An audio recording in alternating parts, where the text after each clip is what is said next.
Internet, so I'm sick today, so I'm sorry if I'm like coughing and if my voice is bugging you, because it's bugging me, but I don't know, it's getting better. Anyways, I think I did say this, that I was going to do a video about labels, so I'm just going to jump right into it and enjoy. And just to kind of get us on our feet here, is that labels are everywhere, and stereotypes, which is, I guess, narrowing it down. Anyways, they're everywhere, they're all over our media, test of some sort. But are there more than one female characters? Okay, if so, do they talk to each other at any point of the film, or the book, or whatever, the story? And number 3 was, is it about anything other than a guy? Right? Which is, when you think about a lot of your favorite stories, especially as girls, because we're kind of just, I guess, used to being thought of that way, we've even taken up that stereotype, like the white girl stereotype, right? Like iPhones and Uggs and Starbucks, which is all, they're all labels, right? And it's also, oh shoot, I was gonna say something and I forgot. Where is this video going? Oh, I remember. That is such a happy feeling. It was even in my math class once where we were doing a word problem or whatever with like formulas about cell phone bill, and it was an older question because nobody really has cell phone bills anymore. But the name was something like Taylor or something, where it was, or Bronte, where it was like, it could have been a guy or a girl name, and the question was raised, is it a guy or girl? And turns out it was actually a girl because of stuff in the text that said her. But like obviously, because it was a cell phone bill, that's immediately our minds jump to girls. Whereas guys use their phones too. It falls under the white girl stereotype for sure. But anyways, that is just to open us up, I guess, is that they're everywhere. And we totally just have accustomed to them and got used to them, and like we judge without even realize we're judging, which is not great. Like I was watching a show and there's a character in it that I did not like from the beginning at all. I'm like, okay, just go and die. But then I got to know him in the show, and I'm like, I love you, like, right? Because of the escalation, because yeah, I got to know him as a character, whatever, as he developed, but right away I judged him right off the bat, and I started putting labels on him and all this other stuff. But that's not even in real life. Imagine when we're walking down the street, and if we were all like Sherlock Holmes, the BBC version, what he does is like he looks at people and these words will come up around him, right, or around the people that he's seen. But if we were walking down the street and looking at everybody, what label would we put over them? If you think about that, like, try to do that one time. Just go wherever you are, look at people and think about, like, what are you thinking about? Like, think about you thinking about them. Been labeled. I still am labeled. I label myself.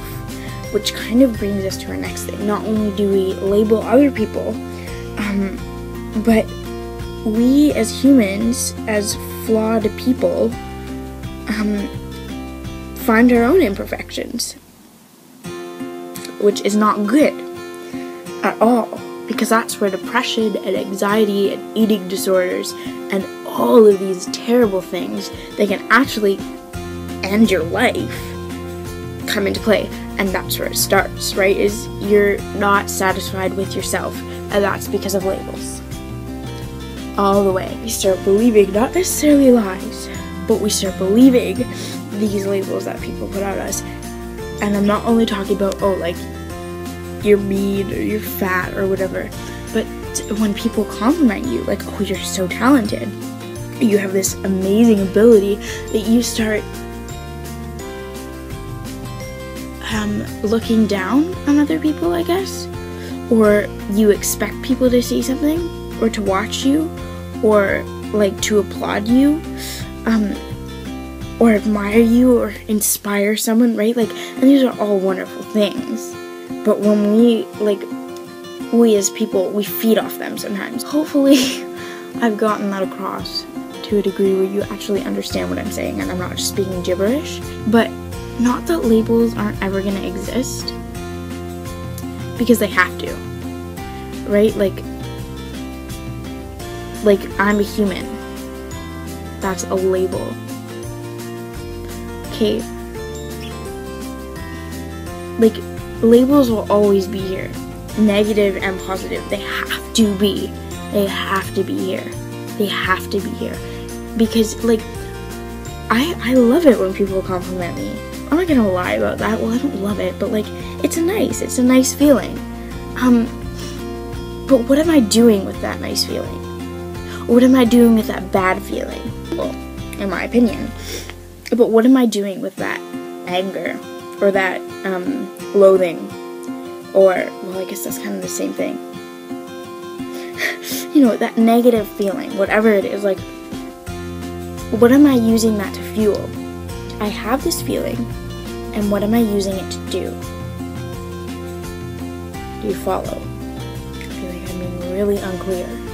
So, if somebody tells me that I am a gifted human being, I don't even know. Am I taking that and am I gonna look for other people to tell me the same thing, and am I gonna expect it? Or I'm gonna take that and I'm going to have confidence in myself to use it to do something else, right? Or like to pursue a career, or to help other people, or do, like fundraisers and whatever. Like maybe you're go to other countries and build houses, which is awesome. High five if you do that.